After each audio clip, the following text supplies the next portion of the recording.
আসসালামু আলাইকুম, সবাই কেমন আছেন? আজকে আমি দেখাবো কিভাবে ছাদ বাগানে গাছের জন্য মাটি তৈরি করবেন। আমি তো এইভাবে মাটি তৈরি করি।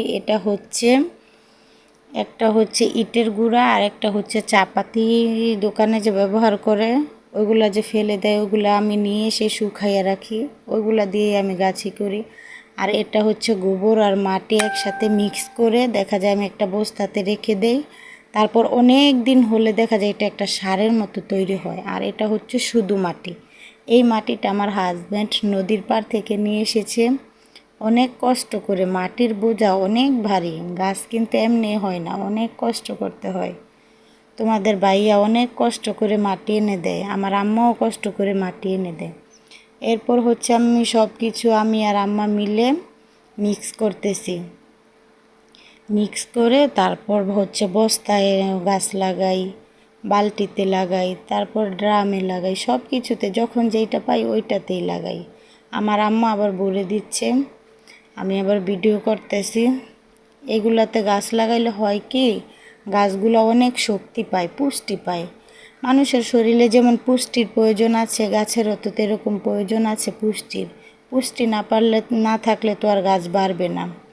এই যে দেখতে পাচ্ছ যে পুঁইশাকগুলা যে হয়েছে, মাশাআল্লাহ কত সুন্দর, কত সবুজ, কত সুন্দর হয়েছে।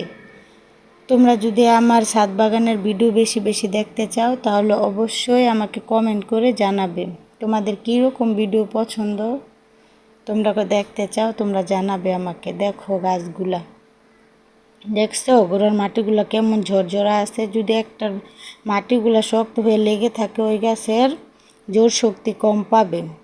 আর মাটিগুলা যদি ঝরঝরা সুন্দর হয় তাহলে গাছগুলাও দেখতে সুন্দর হয়। কত সুন্দর। শরীরে যদি পুষ্টি থাকে, মানুষের যেমন অসুখ বিসুখও কম থাকে, এরকম গাছেরও অসুখ বিসুখ কম থাকে।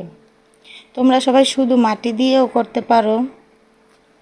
মাটিতে একটু দেখা যায় শক্তি কম পাবে গাছে, দেখা যায় গাছ চিকন হতে পারে, গাছ লাল হয়ে যেতে পারে। এই যে দেখো, এই গাছটা আমি একটা বস্তার মধ্যে লাগাইছি, তাও গাছটা অনেকগুলা পুকরি ছাড়ছে, গাছটা অনেক ছড়াইছে। পাতাগুলা মাশাআল্লাহ কত সুন্দর সবুজ, গাছটা অনেক সুন্দর।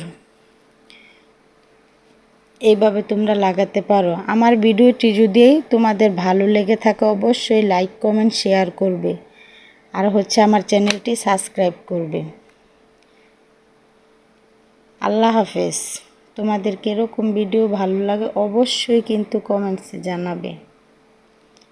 আর আমার চ্যানেলটি ভালো লাগলে অবশ্যই সাবস্ক্রাইব করে আমার পাশে থাকবে।